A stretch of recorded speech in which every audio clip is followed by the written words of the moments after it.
Hey ho Pop Gengs!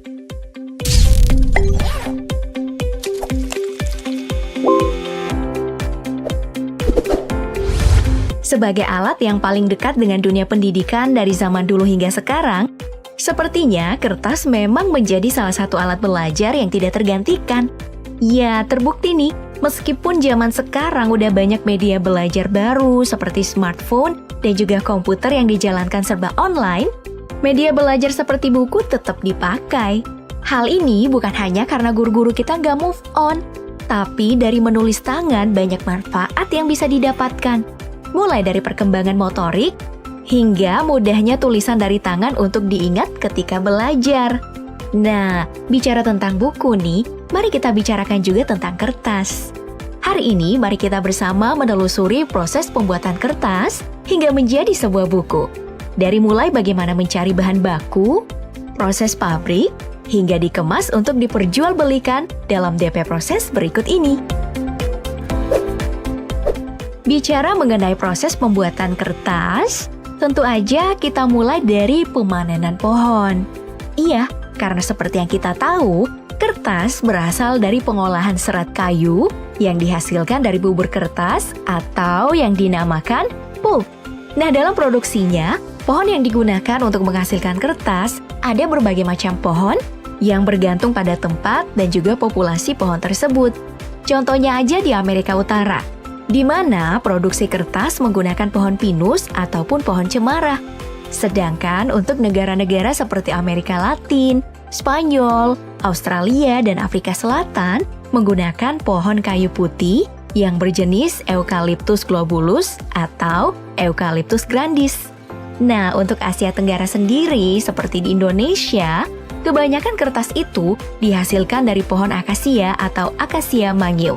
Lalu, alternatif lain ada juga nih produksi kertas Cina yang menggunakan pohon bambu sebagai bahan baku.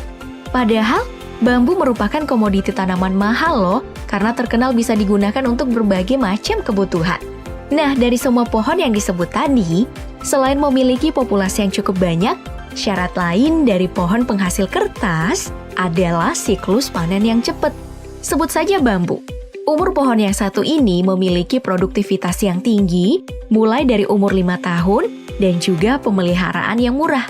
Hal ini berbeda dengan kayu seperti jati yang hanya bisa dipanen minimal saat berumur 10 tahun, bahkan 40 tahun.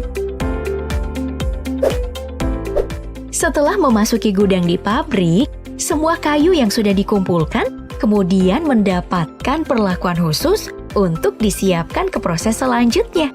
Pada tahap persiapan kayu ini, semua kayu yang sudah dikumpulkan dimasukkan pada sebuah mesin menggunakan alat berat yang nantinya melakukan pembersihan pada kayu, seperti mencabut kulit kayu hingga memotong bahan baku kertas ini menjadi ukuran yang kecil.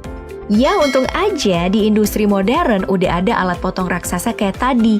Kalau mau dipotong pakai kampak, kayaknya bukan cuma kayunya yang kepotong, tapi juga tangan abangnya.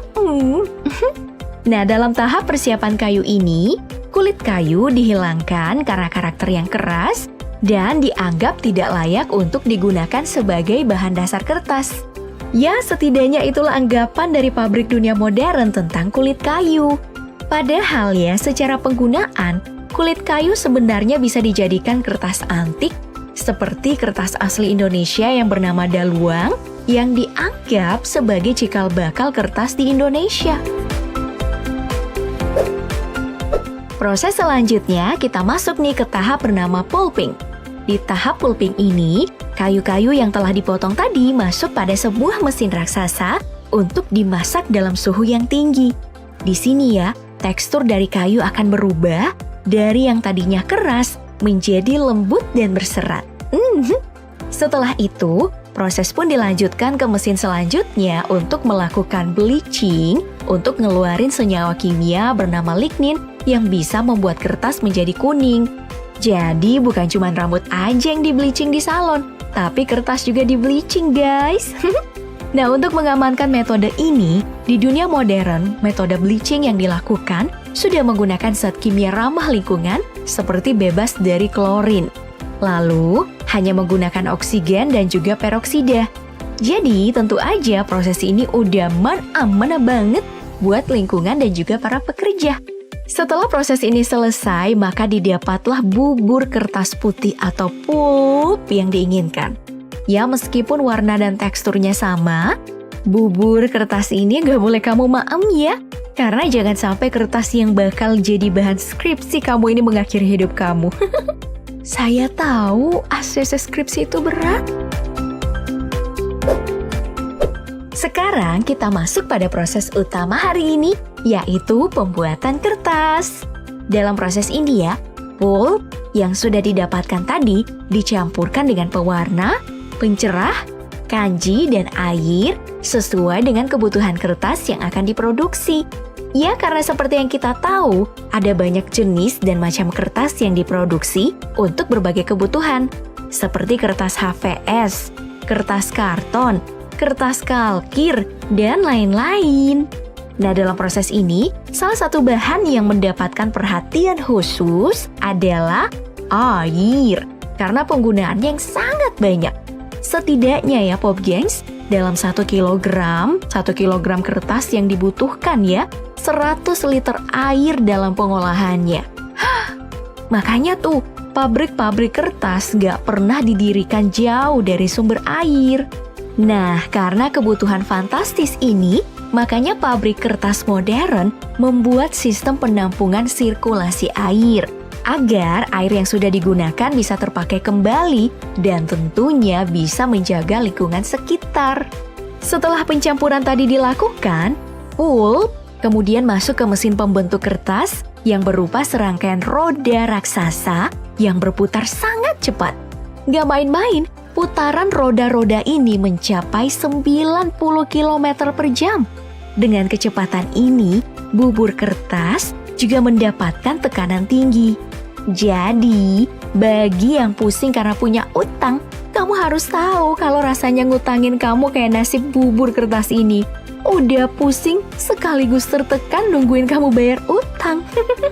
Setelah berpusing-pusing ria dan mendapatkan tekanan, bubur kertas tadi mengeras dan menjadi lembaran kertas yang kemudian dikumpulkan menjadi satu gulungan raksasa. Nah, dalam satu gulungan ini terdapat kertas sepanjang 80 km dengan lebar 8,5 meter dan beratnya itu mencapai 120 ton. Buset, panjang banget ya. Bayangin aja, berapa banyak buku dan juga skripsi yang gak di-ACC dengan satu gulungan raksasa ini? 1, 10, 100, atau 1 juta skripsi? Entahlah guys. Nah, untuk proses produksi kertas dengan bahan baku lain, semua tahapan tadi dilakukan sama persis. Hanya aja untuk kertas dari bambu menghasilkan warna kuning dan bukan putih. Karena penggunaan kertas dari bambu juga beda dari kertas pada umumnya. Makanya, kertas bambu ini selalu tampil beda. Nah, selanjutnya kita tiba nih pada proses terakhir, yaitu pengemasan. Pada tahapan ini, gulungan kertas raksasa tadi kemudian dimasukkan pada mesin pemotong untuk dibuat menjadi sesuai ukuran. Mulai dari ukuran kertas A0, A1, A2, A3, A4, dan lain-lain yang kemudian semua kertas dikemas sesuai dengan merek. Jadi udah tahu kan panjangnya jalan yang harus ditempuh kayu untuk jadi kertas? Mulai dari dipotong-potong, dipanas-panasin, diputer-puter, sampai dipotong-potong lagi. Jadi, jangan sampai kamu nyerah kalau kamu lagi berjuang untuk pendidikan kamu ya. Karena inget, kertas juga berjuang kok buat sampai di kamu. Iya. Dan yang terakhir, untuk mengontrol kebutuhan kertas dan juga keberadaan pohon penghasil kertas, agar tidak menimbulkan masalah lingkungan, beberapa perusahaan modern melakukan budidaya tanaman penghasil kertas mandiri, agar produksi kertas mereka tidak terganggu dan juga mereka bisa menjaga lingkungan. Ya, semoga aja hal ini dilakukan oleh semua perusahaan besar ya, agar alam bumi kita tetap terjaga. Jadi, gak semua pohon jadi kertas,